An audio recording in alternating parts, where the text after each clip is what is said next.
Oke, kalau begitu sebelum materi berdiri dulu semuanya seperti biasa. Perkenalan dulu.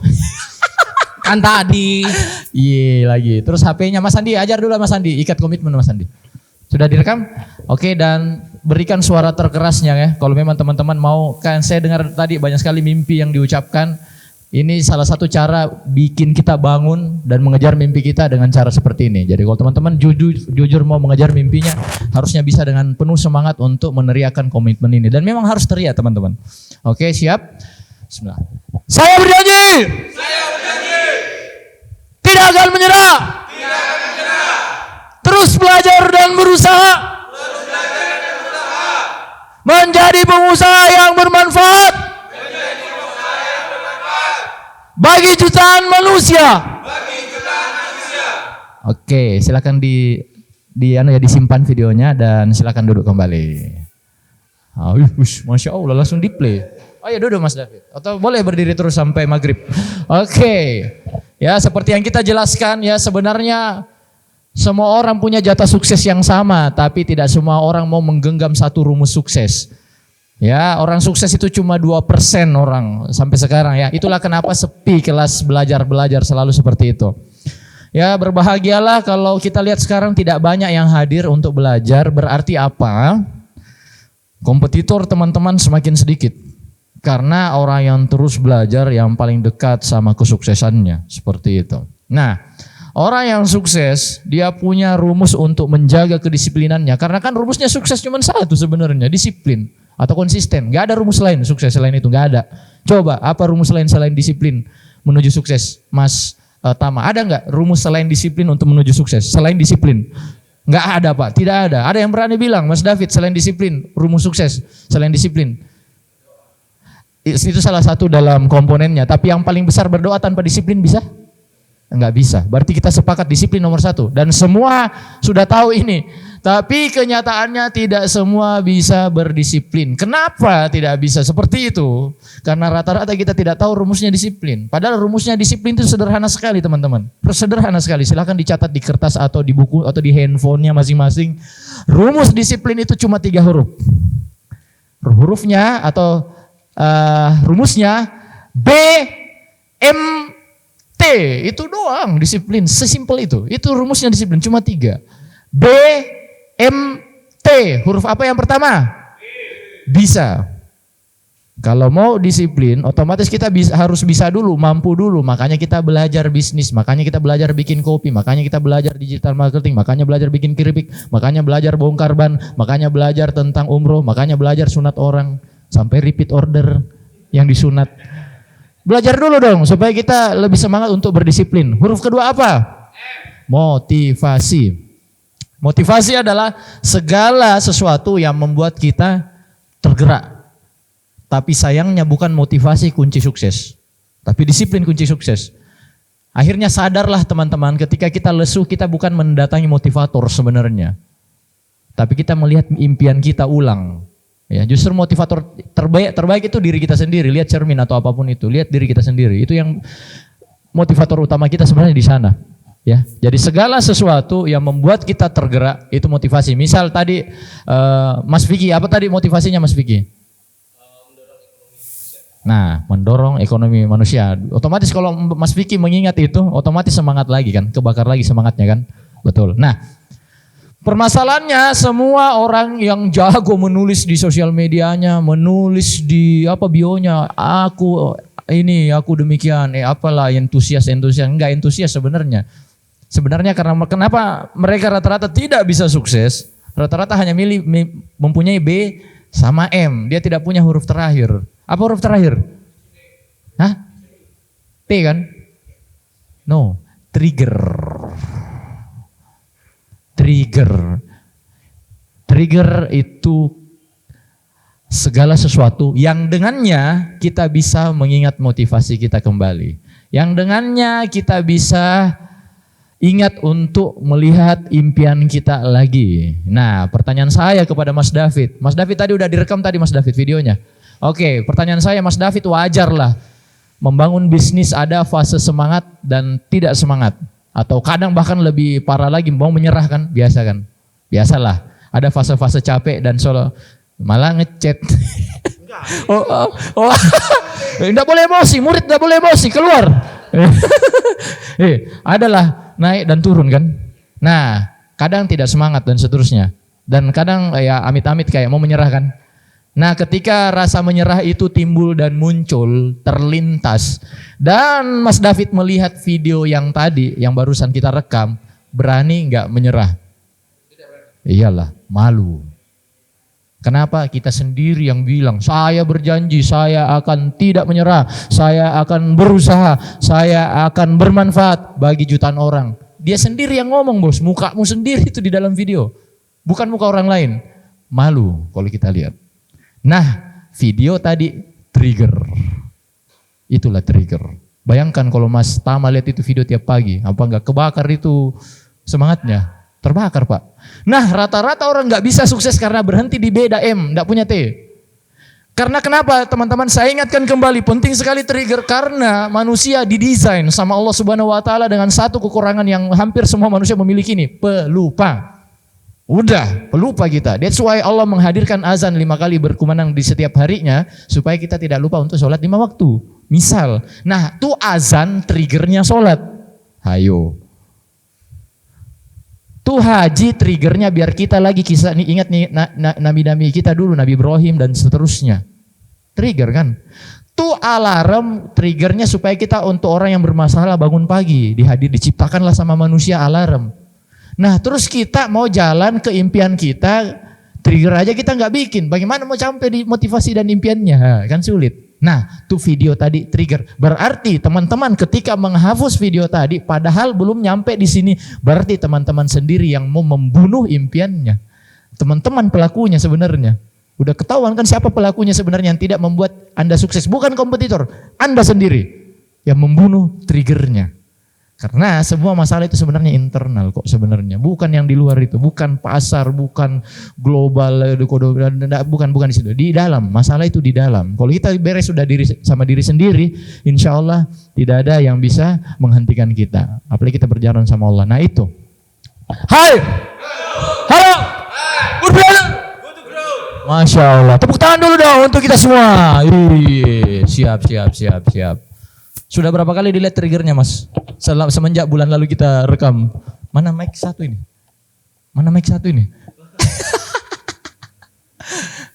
Sudah berapa kali dilihat anunya Mas, triggernya Mas Vicky semenjak kita pernah bikin video itu tahun lalu, bulan lalu?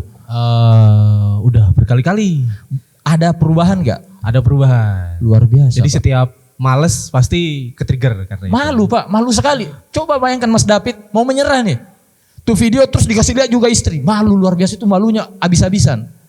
Ayo, itu trigger yang luar biasa impactful. Dulu orang menulis di bio, enggak, saya rasa ini kurang efektif. Pakai video biar malunya lebih dalam lagi Pak. Kecuali, ada kecualinya, teman-teman punya daya afirmasi yang luar biasa. Saya salah satu yang sudah pakai metode ini, afirmasi luar biasa. Tapi balik lagi, kebanyakan orang belum Allah sematkan skill ini, masalahnya. Nah, kalau belum punya skill itu sebaiknya pakai trigger aja. Tetap boleh. Tapi kalau amannya mending pakai trigger, kan kita nggak bisa menjamin saya ini jago afirmasi apa enggak. Ya mending bikin trigger aja biar lebih aman. Begitu, teman-teman. Nah, masuk ke materi. 2025 tidak akan menjadi waktu yang menyenangkan, bahkan bukan untuk UMKM aja, untuk semua korporasi juga bermasalah di tahun depan, ya. Segala macam ya. Berat sekali. Kenapa? Macam-macam ya penyebabnya. Kalau kita lihat di sini ini fakta ya teman-teman. Salah satu yang bikin resesi ini sulit sekali kita lepas dari ini karena ini juga peperangan Ukraina. Karena itu geoekonomi yang bermasalah. Otomatis supply ekspor impor bermasalah dan namanya kalau ekonomi makro kena sampai breakdown paling bawah itu kena.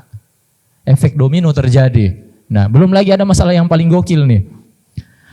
Diketahui berdasar kajian Bank Dunia 50 tahun terakhir ada 108 negara yang sulit maju termasuk Indonesia Raya. Oh, sedih sekali. Kecuali Mas Vicky orang Jepang, Indonesia kan?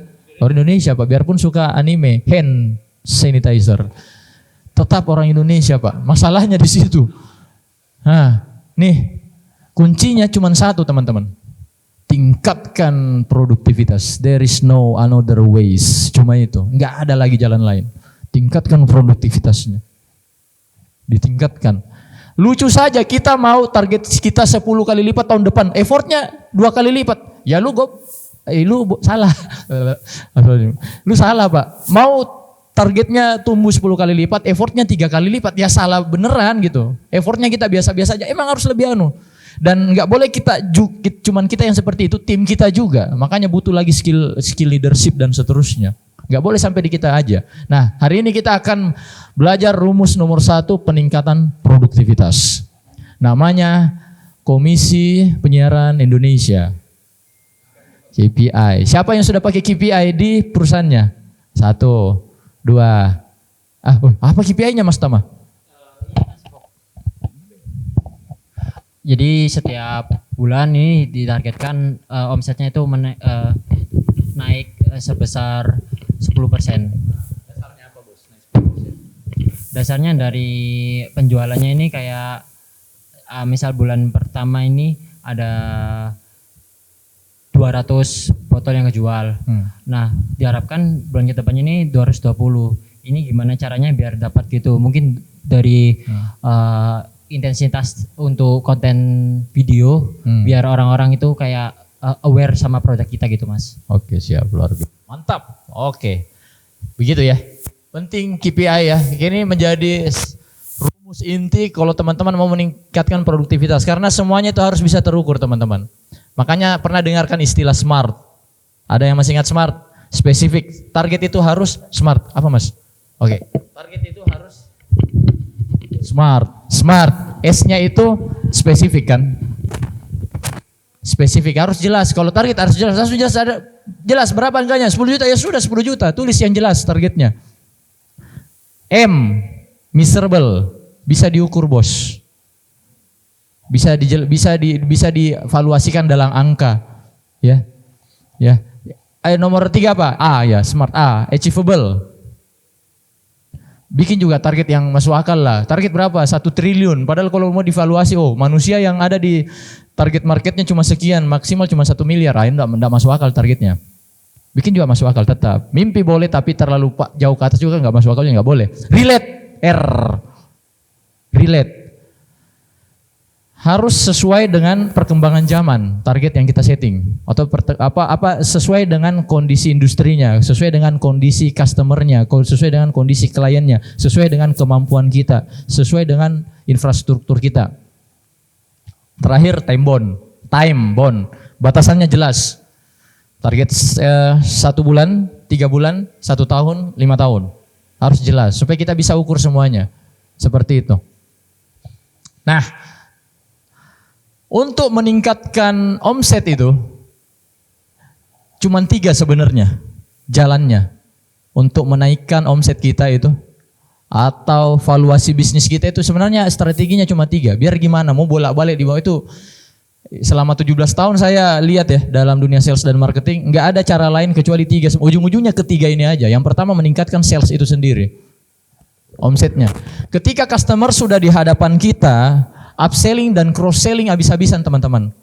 Karena mendatangkan customer itu 25 kali lebih susah daripada membuat customer repeat order. 25 kali lebih susah. Makanya kita kalau ketemu customer baru itu alhamdulillahnya luar biasa loh. Karena 25 kali nggak bisa-habisan. Plus kalau kita nggak bisa bikin customer repeat order, marahin lagi diri kita. Kok bisanya nggak repeat order ini? Padahal 25 kali lebih mudah daripada mendatangkan customer. Apa itu upselling? Membuat misal beli 1 kopi, 1 botol. Misi Mas, 1 botol. Jadi 2 botol sekalian Pak untuk minggu depan juga. Gak usah juga diminum tiap hari, nanti bosan untuk minggu depan. 1 jadi 2. Kenapa? Mumpung di depannya kita. Mumpung. Karena berat sekali itu maksudnya mendatangkan omset orang datang konversi berat. 25 kali lebih susah. Mumpung di depan kita. Gampang sekali. Atau apapun ya. Bisa dilakukan upselling, bisa juga cross selling. Yang kalau cross selling itu itemnya. Misal Pak, ini untuk diminum di mobil, sekalian ini untuk stok di rumah gitu. Sama-sama kopi kan. Cross selling. Seperti itu. Dan strategi ini digunakan oleh hampir semua perusahaan multinasional, termasuk McDonald. McDonald kita taunya dulu cuma hamburger. Sekalian ayamnya Kak, sekalian es krimnya Kak, sekalian kopinya Kak, sekalian teh, jualan gorengan misal, sekalian tempenya, sekalian tahunya. Tuh sekalian bisa jadi satu customer 5.000 misal terjadi cross sellingnya. 5.000 satu kali misal satu hari bisa 10 orang cross selling 50.000. 50.000 kali satu bulan 1.500.000 kali satu tahun bisa untuk biaya anak sekolah. Gara-gara cross selling aja loh. Itu kalau satu item, dua item. Kalau dimaksimalkan luar biasa. Nah itu dia. Jadi ketika customer sudah di depan mata, ini wajib sudah, nggak boleh, jangan lepaskan dia dari sini, jangan. Karena 25 kali lebih susah. Selanjutnya, cara meningkatkan yang kedua adalah meningkatkan jumlah customernya. Ini kan yang di atas menaikkan jumlah nilai per transaksinya atau basket size-nya. Yang kedua itu customernya, ya. Kalau siapa tadi namanya Mas? Namanya Nando. Kalau Nando udah bikin konten? Ya. Sudah bikin konten? Belum? Kok ragu Mas? Sudah. Oh sudah. Setiap hari? Setiap hari 3 konten. Setiap hari 3 konten, alhamdulillah, masya Allah. Pasti gede banget harusnya sosial media. Di main Instagram apa di mana? Instagram, TikTok, Facebook. Lebih main di TikTok apa Instagram? Semua dimain. Mana yang lebih optimal? TikTok. Kenapa lebih optimal TikTok? Karena jumlah pengunjung lebih banyak mungkin ya. Oh iya siap. Bisa sampai berapa view-nya Mas? Kita masih baru aja, baru mulai di media sosial. Oh siap. Followernya di TikTok berapa? Masih sedikit. Berapa sedikitnya? Berapa ya? Ya. Masih sedikit kok Mas. Ya, di bawah 10.000. Jauh banget. Oke, seperti itu. Tapi at least sudah bikin konten. Ya. Saya paling sebel banget nih. Paling sebel banget, serius. Aku sebel sekali sama orang bilang begini. Ini ya, sebel. Ingat baik dan silakan sebel juga sama orang yang model begini. Apaan sih konten yang nonton 10 orang? Yang nonton cuman 5 orang, yang nonton cuman 100 orang, tampar aja serius. Bukankah membagi ketemu ke 100 orang itu butuh effort bos? Daripada lu bagi-bagi brosur ke 100 orang? Halo, ayo. Lebih efisien Pak. Bikin konten biarpun yang nonton cuma 2 orang. Gak apa-apa, bikin aja dulu, gak apa-apa. Dan sekarang orang sudah bermigrasi semua ke digitalisasi. 77% orang di Indonesia pakai internet. Atau 206 juta orang, bayangkan 206 juta orang. Bayangkan ini dilihat oleh 206 juta orang. Konversi sales itu insya Allah biasanya di 1% sampai 6%. Jadi kalau Mas Tama selalu ngonten minimal dapat 2 juta customer, banyak nggak ini 22 juta bungkus terjual? Banyak Pak, ya udah ngonten. Kan selesai Pak, seperti itu. Itu untuk menaikkan customernya. Dan juga promo. Tapi promo ini teman-teman hati-hati, jangan sering-sering dipakai. Ini 2 mata pisau. Promo hanya digunakan di season-season tertentu aja. Karena semakin sering kita promo, semakin customer curiga barangnya jelek. Hati-hati, jangan terlalu sering main di promo. Kok promo? Jokowi, promo. Jangan promo terus. Kenapa ini kalau ada promo nggak bisa jalan produk lu gitu? Kan bahaya Pak. Mending dikuatin di konten. Ada teman kita namanya Rizky Durian Jember. Alhamdulillah sekarang sudah sampai di Bali dia. Ekspansi gara-gara konten. Ayo. Sekarang semua akun sosial medianya di atas 10.000 semua followernya. Bisa ditanya tetap sahabatnya beliau rata-rata di sini. Dari konten. Jadi sekarang itu zamannya konten karena customer itu konsumsi konten dulu baru konsumsi produk. Nggak ada itu orang gara-gara lihat billboard langsung belok. Wih, keren kopinya ini. Wih, di mana kopinya ini? Nggak ada, jarang. Harus diedukasi pakai konten. Mas Vicky nih bikin billboard ganti wes wayahe, misal dipanggil di atasnya di mana itu di Jompo misal. Apa? Klinik gitu. Emang orang langsung putar balik pada saat lihat itu? Enggak, insya Allah enggak. Bisa di riset, silahkan riset. Karena orang butuh sampai 16 kali ke lihat pula balik dulu itu baru nancap baru itu. Nah, enggak mungkin kan bisa cara menjaga interaksi paling gampang itu pakai konten paling gampang dan orang juga enggak bosan. Nah, cara kedua untuk meningkatkan omset secara global ya naikin down customernya. Jangan gitu-gitu toh. Itulah kenapa kita mulai dari sekarang Pak. Mulai dari sekarang di data ada laporan penjualannya. Siapa yang beli produk kita. Seperti itu. Nah, ini yang paling terakhir yang harus dipastikan, dan inilah jantungnya bisnis. Di sini sudah jantungnya bisnis. Percuma sales tinggi, percuma customer rame, tapi mereka kapok untuk kembali lagi. Sekarang zamannya customer mau tahu tentang produknya kita dari customer yang lain, alias rekomendasi. Terbukti salah satunya di Surabaya 45, lebih dari 50% customer yang datang itu gara-gara direkomendasi sama keluarganya, sama saudaranya, sama temennya, sama kenalannya. Bukan berarti konten tidak penting, tapi ini jantungnya. Kalau mau teman-teman, bikinlah sebuah pergerakan, sebuah kegiatan yang meningkatkan repeat order, terutama di sini. Quality control. Hayo, quality control. Dan kalau melayani customer, jangan pakai mata owner, jangan pakai mata customer. Melihatnya, maksudnya empati bos, bayangkan kita jadi customernya. Begitu. Kalau aku udah melakukan yang terbaik, ego namanya itu egosentris. Oh aku, menurut yang aku pelajari di saya kuliah di bisnis begini. Enggak boleh, tetap konsultan terbaik bisnis, biar bagaimana itu konsumen. Dengarkan konsumen, jangan dengarkan konsultan, dengarkan konsumen. Konsumen bilang apa, ikuti.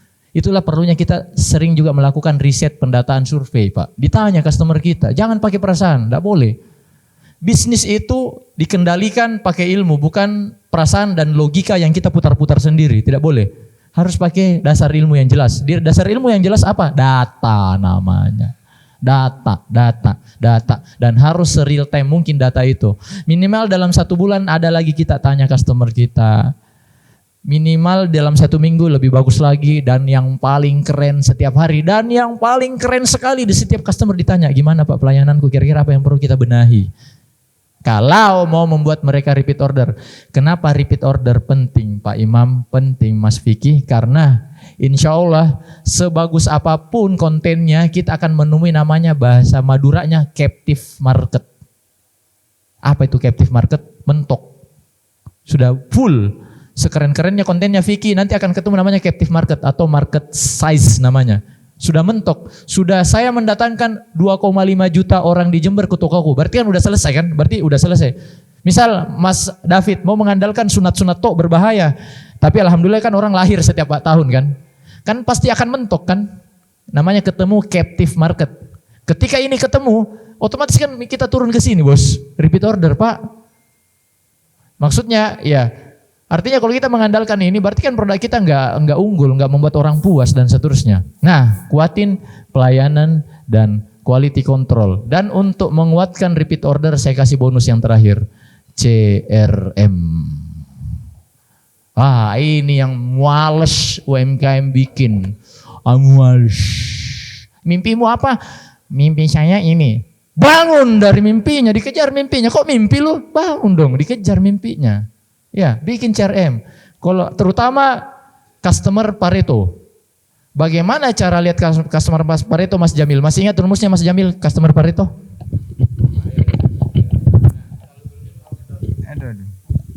Customer Pareto itu 20-80. Benar. Jadi 20 customer yang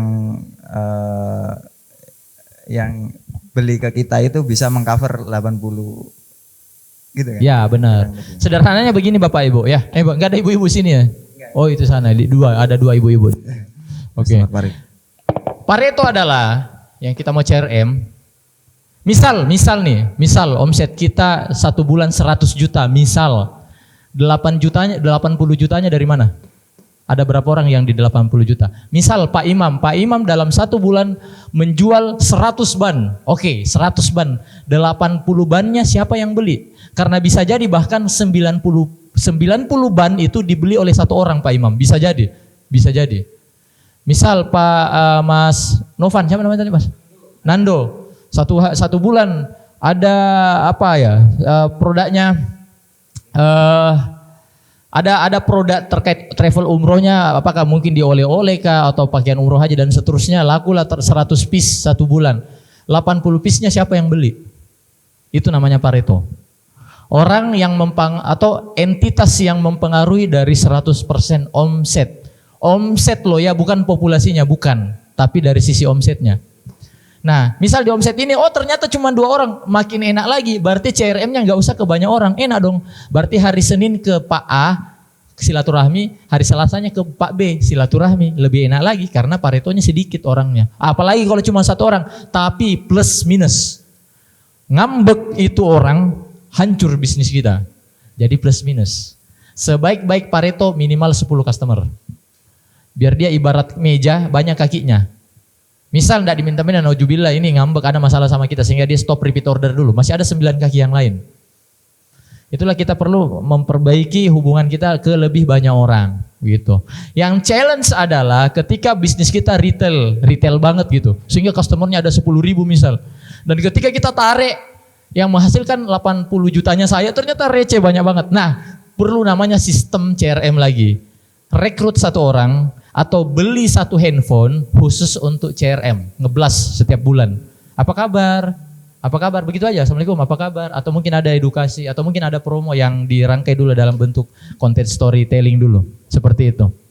Komen status dan sebaik-baik CRM itu yang ketemu langsung. Ini boleh sebelum, saya rasa Pak Imam sering kayak begini dulu. Datang langsung kan sampean mas, masa mau di chat Bapak, udah sopan. Datangi, apalagi omsetnya jutaan, apalagi omsetnya puluhan juta, apalagi dia miliaran, wah sudah harus didatangi.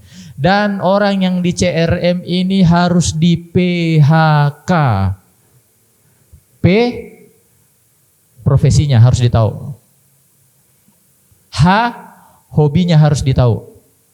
K, keluarganya harus ditahu. Orang yang Pareto ini harus di PHK. Harus tahu profesinya, Bapak apa profesinya? Bapak hobinya apa? Bapak keluarganya ada berapa anaknya dan seterusnya. Biar apa? Biar nanti kalau mau ngobrol banyak cara-cara kita membangun koneksi. Kan koneksi dulu baru kita jualan. Enggak boleh langsung selling, tapi sharing. Iya kan? Enggak boleh langsung bos, tambah bos. Apa ini? Pelan-pelan masuk dari profesinya dulu. Pak, bagaimana kerjanya di kantor? Misal. Oh, Pak, misal orangnya hobi bola. Pak, semalam Arab Saudi 2-0 nih, menurut Bapak gimana nih bola semalam? Hobi bola, suka dong dia, naik hormon endorfinnya. Terus yang terakhir, Pak anaknya yang SD tahun ini kira-kira bisa ranking berapa tuh? Alhamdulillah kan kemarin ranking 2, kira-kira ranking 1, insya Allah ranking 1 seharusnya nih. Kalau bapaknya beli, soalnya bapaknya. Itu kan naik Pak hormon endorfinnya orang. Kalau hormon endorfin naik, berat penolakan terjadi. Karena melalui pintu-pintu 3 di PHK, itu kuncinya. Orang mau lewat mana lagi ayo coba. Sehingga nggak langsung tiba-tiba, bos, kopinya sisa berapa botol bos? Saya tampar biasa kalau ada sales kayak begitu. Iya, kenapa ini orang langsung? Iya, kayak ini ya. Nah inilah yang kita akan, semoga semua bawa buku ya. Kita akan coba langsung, atau bisa di handphone kok.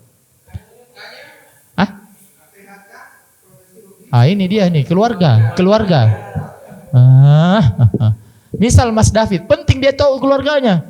Supaya repeat order anaknya kan, anaknya yang disunat lagi. Masa bapaknya, apa yang tersisa Pak? Kalau bapaknya di repeat order sunat kan nggak mungkin kan. Jadi repeat order pasti ke anaknya kayak gitu. Itulah kita harus tahu keluarganya. Berapa anaknya Pak? Iya gitu. Next, nah kita bikin simulasi ya, KPI. Kenapa harus ada KPI? Kita biar bisa ukur Pak. Tidak selamanya tim loyal itu baik. Jangan salah kaprah lo ya. Loyalitas tapi tidak produktif juga kan berbahaya juga bagi tim. Jadi harus produktif juga, harus terukur, nggak boleh pakai perasaan. Biarpun digabungkan tetap unsur subjektivitasnya dan objektivitasnya. Kalau ini objektivitasnya, tapi please main 80% di sektor objektivitas, 20% aja subjektivitas. Misal dia orang dalam, anaknya bos, itu lain, itu subjektivitas boleh lah main. Atau dia teman dekat kok boleh lah, tapi 20% aja. 80% itu harus objektif, pengambilan keputusan. Nah ini sebuah contoh teman-teman ya. Sebuah contoh KPI, cara ngukur performa kita sendiri. Nggak apa-apa biarpun teman-teman belum punya karyawan, minimal ini untuk diri sendiri dulu. Ya, caranya tahu sales berapa tentu dari omset keseluruhan. Customer berapa sudah mulai dibedakan. Cara hitung customer adalah dicatat namanya customernya atau nomor HP-nya boleh. Karena nomor HP insya Allah nggak akan sama ya kayak nomor KTP kan, nggak ada nomor HP yang double kan. Kalau mau hitung biar nggak double. Dan biasakan pakai Excel atau spreadsheet. Sebaik-baiknya spreadsheet biar bisa diolah oleh semua tim. Cara tahu transaksi berapa atau repeat order berapa, lihat berapa jumlah nota yang keluar. Jumlah notanya. Makanya harus pakai nomor nota, harus nggak boleh enggak. Karena ini untuk mengukur seberapa, supaya kalau bisnis kita sakit, kita tahu sakitnya di mana.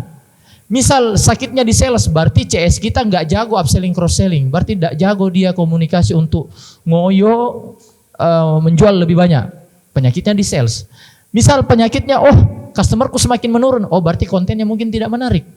Mungkin produk kita tidak layak untuk direkomendasikan. Ya, mungkin promo kita salah sasaran, ads kita salah sasaran. Oke, penyakitnya di sini. Kalau transaksi bermasalah, berarti pelayanannya bos bagaimana bos? Kualitas produknya bagaimana? Ayo. Jadi lain masalah, lain penyakit, lain obat, lain solusi. Kita nggak bisa pakai perasaan, harus pakai ini. Nah, penyempurnanya tadi CRM. Oke lah, taruhlah di toko Pak Imam, ya, toko ban. Target saya tahun ini, insya Allah di bulan ini, misal 1 bulan aja ya biar gampang, 100 juta. Oke, nggak muluk-muluk deh, customernya saya mau 100 aja. Artinya satu orang customer bagaimana dia bisa beli 1 juta ya, misal satu ban let's say 250.000 lah satu ban. Oke, berarti satu orang itu 1 juta. Tapi harapannya Pak Imam di setiap 100 orang ini adalah 50 orang repeat order. Adalah. Dengan Pak Imam mencoba meningkatkan pelayanan segala macam. Tanya lagi, Bapak mobilnya ada berapa? Pak ini beli ban serep 4 Pak, lumayan supaya lebih tenang gitu. 4 ban serepnya sekarang. Misal supaya repeat order. Misal Pak minggu depan ada promo Pak. Iya beli 1 gratis 1 Pak. Ya, misal kayak gitu. Terus CRM. Harus juga ada target CRM supaya kita ada effort juga nih menyentuh customer. Jangan dianggurin tuh customer, enggak boleh, harus disentuh. Nah, ayolah kita bikin. Akhirnya capailah 100 sampai semua. Nah, kita bikin bobotnya teman-teman, ya. Biar lebih enak saya kasih penjelasannya juga. Jadi target adalah tentunya sasaran yang ingin kita capai area sini. Pakai angka loh ya. Target itu nggak boleh pakai kata-kata. Misal target saya sukses. Target saya memuaskan customerku bulan ini. Target saya bagaimana brand saya terlihat intangible, nggak boleh, harus bisa tercatat. Kan tadi apa? Miserable kan harus terukur, bisa dicatat. Terus nomor 2, capaian adalah realnya berapa. Jadi angka ini adalah angka yang teman-teman pasang berdasarkan SMART loh ya, SMART tadi. Di sini realnya berapa, dan ini ya namanya business owner ya pasti isinya jujur ya, isinya insya Allah sesuai. Dan ini jangan main-main sama isinya, harus sesuai. Realisasi yang didapat. Kalau mau enak ini nanti teman-teman pakai kertas sebenarnya bikinnya, karena habis ini ada simulasinya, kita langsung latihan. Jadi misal nih Pak Imam atau Mas Jamil targetnya 100 juta. Pencapaiannya berapa? Misal aku laku 80 juta. Berarti 80 juta di sini loh ya. Misal Mas Vicky targetku hari ini bulan ini 100 customer, ternyata realisasi 70 customer aja. 70 di sini. Misal Mas Tama targetku bulan ini 150 transaksi, ternyata kejadiannya cuma berapa? 60. Ya 60. Jadi sejujur-jujurnya. Jangan direkayasa karena ini mau mengukur produktivitas perusahaannya kita sendiri. Jangan sembarang. Jangan malas, ya. Karena kita hanya bergerak pakai data, tidak boleh pakai perasaan, apalagi logika yang kita putar-putar sendiri itu paling haram banget. Jangan pakai logika yang diputar-putar. Nah, terus yang ketiga bobot. Ini penting sekali teman-teman. Misal saya mau fokuskan di mana nih bobot KPI ku ini? Apakah di sales? Apakah di customer yang saya mau banyakin? Apakah di transaksinya atau di CRM-nya? Haram ya. Sebaiknya sangat dihindari. Ini namanya elemen KPI ya, atau unit KPI, satuan KPI. Ini jangan lebih dari 8. Kenapa? Kalau ini lebih dari 8 elemen, bisa jadi ada bobotnya di bawah 10%. Dan secara psikologi, manusia kalau dikasih bobot di bawah 10%, dia cetekin, dia apa sih? Sehingga kalau perasaan itu masalahnya, celakanya perasaan itu bisa terdistribusi ke yang lain. Cuma 5%, cuma 10%, apaan sih? Akhirnya semuanya diremehin kan, itulah bahayanya kalau punya KPI 8. Jangan, sedikit aja, semakin sedikit semakin bagus. Mungkin bisa 3 aja, 4, 5 lu ideal lah. Supaya apa? Pembagian bobotnya bisa seperti ini. Kalau UMKM sangat disarankan di salesnya dulu tinggiin karena kita mau ngomongin nafas perusahaan, kita mau ngomongin profit perusahaan. Profit dari mana? Dari sales dong. Yang setelah dikurangi HPP dan BOP kan, setelah beban operasional dan HPP, tax dan seterusnya. Berarti di mana kalau ngomongin nafas perusahaan berarti salesnya ditinggiin. Berarti udah ketahuan kan? Ketika ketemu customer, bang, habis-habisan. Habis-habisan sudah. Kan mau ngomongin sales. Sales kan yang tinggi bobotnya. Lah terus kenapa diam aja kalau ketemu customer? Gas. Upselling enggak dosa. Upselling cross selling enggak termasuk dosa, insya Allah. Saya sudah baca banyak kitab. Upselling cross selling enggak masuk dosa besar. Bahkan dosa kecil enggak masuk. Terus kenapa enggak upselling kan? Ya udah tampar kalau enggak ketemu ya. Yoi. Jadi sebaik-baik ini seperti ini ya. Misal ini taruhlah perusahaannya Mas Jamil, dia 20% CRM-nya karena anak baru dan masih lebih di atas bobotnya karena menurut Mas Jamil saya mau meningkatkan pelayanan saya, jadi nggak apa-apa lah di atasnya bobot customer dan transaksi. Oke, hasilnya. Nah, secara rumus nih ada rumusnya loh ya. Nanti insya Allah nanti saya bagikan juga, tapi diperhatikan dulu. Ini bobot tadi kan kontribusi fokusnya kan. Artinya ini mau dihargai berapa nih secara kontribusi. Nah, hasil di sini adalah ini berapa yang real didapat dibagi ini, hati-hati teman-teman ya, rumusnya agak panjang, dikali ini muncul hasilnya. Jangan fokus di sini, tapi lihatlah unit achieve juga. Makanya harus ada unit achieve juga di kanan. Biar teman-teman gak panik. Lah kok aku udah, karena teman-teman udah 100 juta ini kok masih 50% aja. Karena dikalikannya sama bobot. Paling kanan bos, unit achieve. Jadi ini juga harus ada. Nanti di bawah sini ada namanya ideal achieve. Cara tahu ideal achieve adalah sekarang tanggal berapa dibagi berapa jumlah bulan yang berjalan. Supaya yang di sini selalu on the track. Misal, ideal achieve, saya tidak tulis di sini. Ideal achieve misal sekarang tanggal 10, let's say tanggal 10. Satu bulan taruhlah tanggal 31 bulan. Berarti ideal achieve berapa? 30% benar atau 33. Berarti hati-hati ketika unit achieve di tanggal 10 masih di 20%. Hati-hati. Karena tidak on the track bos.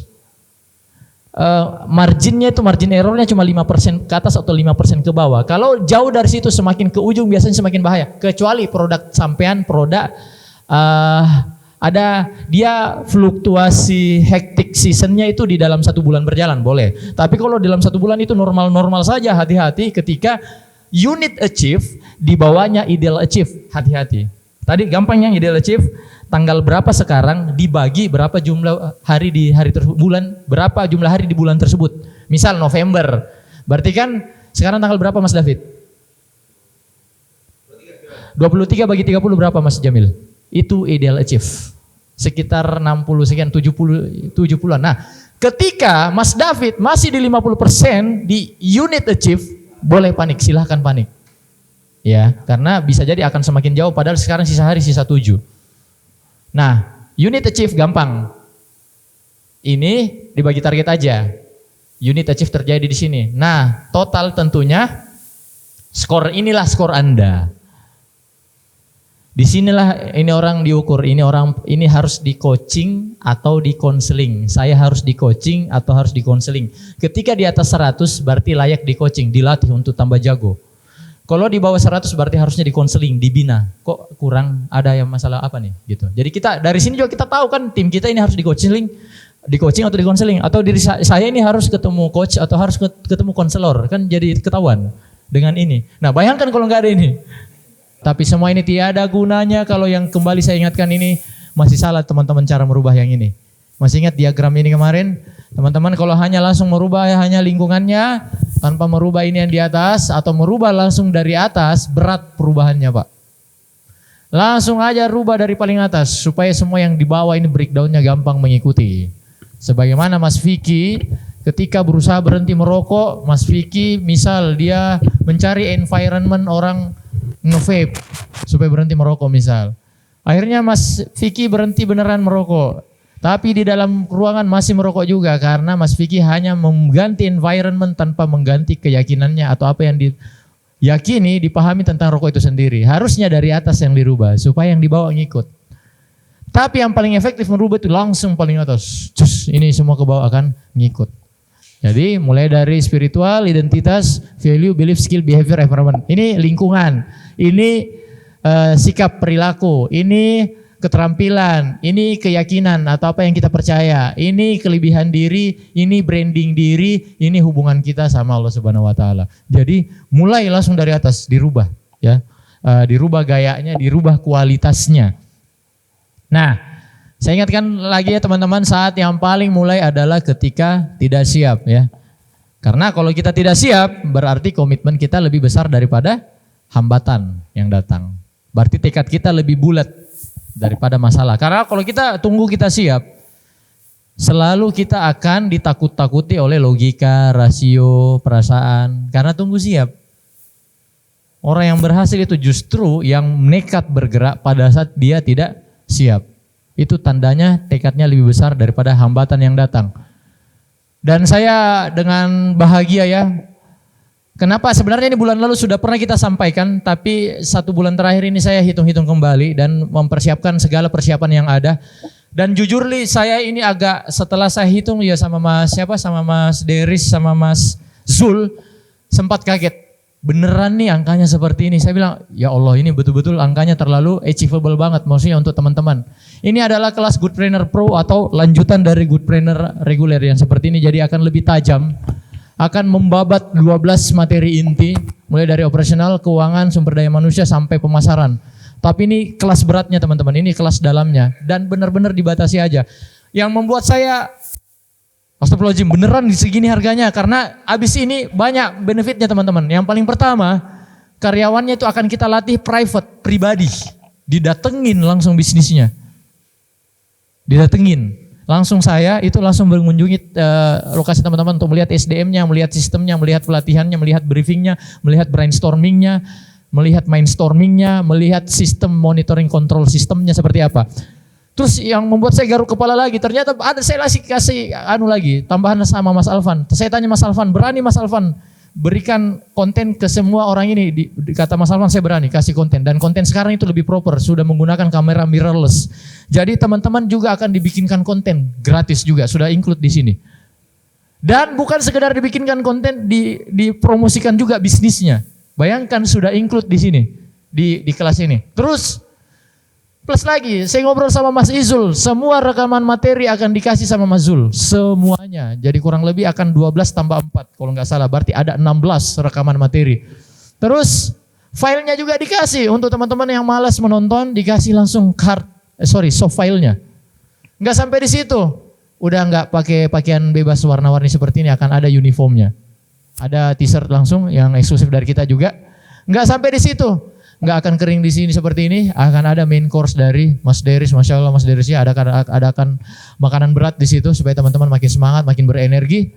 Tidak sampai di situ, teman-teman banyak saya lihat tidak bawa kertas dan buku, kita sediakan, ATK termasuk. Tidak sampai di situ, ada vendelnya bos, sertifikatnya. Sertifikat yang berbentuk seperti piagam piala yang terbuat dari bahan yang premium. Tidak sampai di situ, saya bilang ini kan ada 12. Ada 4 event bonusnya nanti yang akan menghadirkan ekspertis baru di bidangnya. Ya, yang akan mengisi materi insya Allah Mas Jo lagi seperti biasa dan saya. Mas Jo 22 tahun di fundamental bisnis, saya 17 tahun di marketing dan sales. Ya. Nah, dan yang paling terakhir akan ada grup ngobrol-ngobrol sendirinya. Untuk teman-teman yang mau gabung di sini, khusus yang mau gabung di sini. Kenapa namanya Good Trainers Pro? Karena lihat aja materinya sebegitu rapi dan tertata, lihat aja benefitnya banyak sekali ya. Sayangnya cuman kita batasi teman-teman 30 orang. Ini yang saya bikin kemarin kaget, oh sebenarnya 1,5 nih Mas Zul. Harusnya di atas 10 juta, harusnya. Dan khusus hari ini teman-teman yang daftar sama kita hari ini insya Allah kita kasih harga nggak sampai 1 juta. Hari ini toh tapi minimal komitmen. Oke siap. Sayangnya karena kemampuan kami terbatas, saya, Deris, Mas Jo, dan Izul terbatas, kita hanya batasi 30 orang biar lebih efektif kelas berlangsung, 30 aja. Dan semoga ini akan menjadi kelas yang paling pakemnya dari awal sampai akhir. Jadi mirip sama grade. Jadi apa yang saya pelajari di grades, ilmu branding di situ juga kita akan jabarkan di sini. Hanya 30 peserta. Jadi yang mau silakan japri saya, amankan dulu slotnya. Enggak harus lunas, yang penting di booking dulu. Amankan masa depan, ini ngomongin masa depan soalnya. Kenapa Indonesia tahun depan tidak semakin baik-baik saja, PPN naik 12%, resesi dipastikan, bukan diprediksi akan terjadi, dipastikan terjadi karena politik dan kondisi perang dunia masih terjadi di luar, itu akan menghambat proses makro dan mikro ekonomi berputar seperti apa yang kita harapkan. Jadi benar-benar harus diamankan dari sekarang karena semakin berat. Juga saya akan bukan hanya, nanti kan ada tadi marketing ya, tapi bukan marketing biasa, tapi marketing yang lebih ke arah masuk ke SDM-nya. Bagaimana membuat teman-teman termotivasi, bagaimana membuat teman-teman punya jiwa petarung, optimisme, dan bahkan melatih bagaimana mereka bisa berkomunikasi bahkan ke titik public speaking. Amankan masa depan sekarang. Yang punya nomor saya silakan japri saya.